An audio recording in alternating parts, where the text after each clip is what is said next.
current landscape in Canada is rapidly evolving, for one thing. So we've seen pretty dramatic change over the last 5 years in particular, both on the legislative side and also in the courts. And so breaking those two areas down,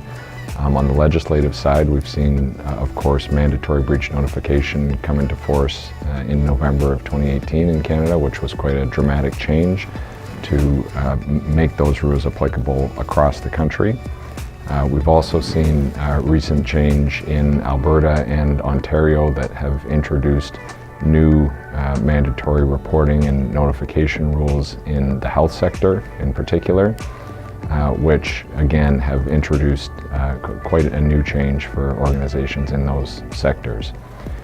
Overall, the landscape, in addition to the privacy regulators, has also been evolving quite rapidly in that we have now a number of industry-specific regulators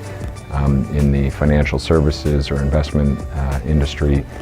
which have implemented their own rules and guidance around cybersecurity-related requirements and expectations, including notification. So that in addition to the privacy framework, we see this more broadly being something that's developed. On the court side, we've seen quite a tremendous uptick in litigation-related activity around cybersecurity incidents and privacy breaches in particular, both in the class action context, where we have affected individuals getting together and suing organizations in the wake of breaches. Also, a number of emerging developments in respect of businesses suing other businesses, whether it be a vendor or other business arrangement that may involve one party allegedly being responsible for the breach and another suffering some harm as a result, and litigation ensuing between the companies. And thirdly, we've seen the claims against directors and officers start to be made here as well in respect of cybersecurity related breaches. A lot of new statistics have emerged, including through this conference, directly from the regulators. So we've got an inside glimpse into the current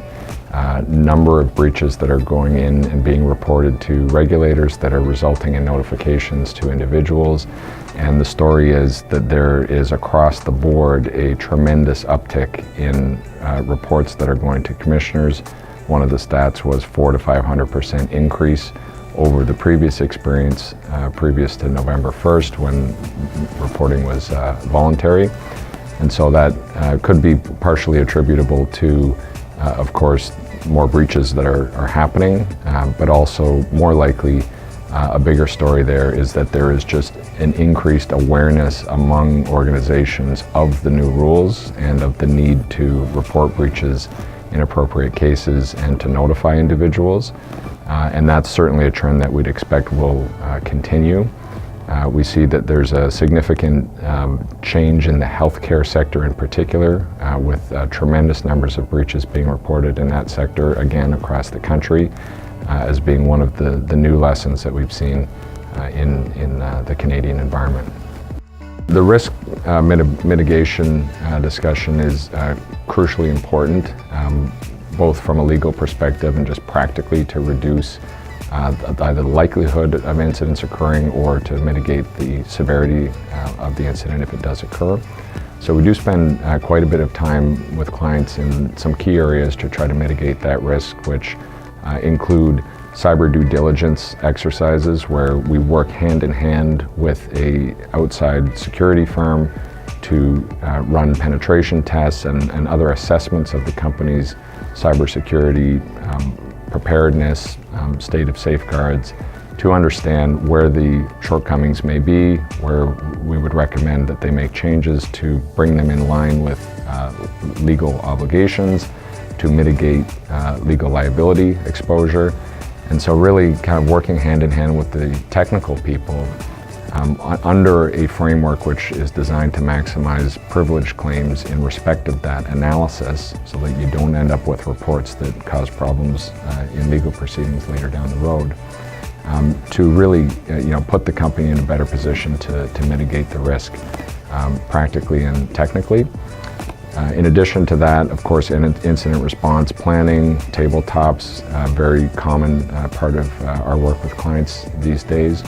and also looking very closely at more general privacy practices in terms of privacy policy language or consent language that can create legal implications. So, for example, it's very common that plaintiffs would allege a breach of contract claim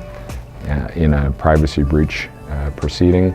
And to the extent that we can remove those words that create those types of extra legal exposures in your documentation, we go through and take a red pen and take out things that may cause problems down the road. And really, take a look at retention issues and accountability and the full range of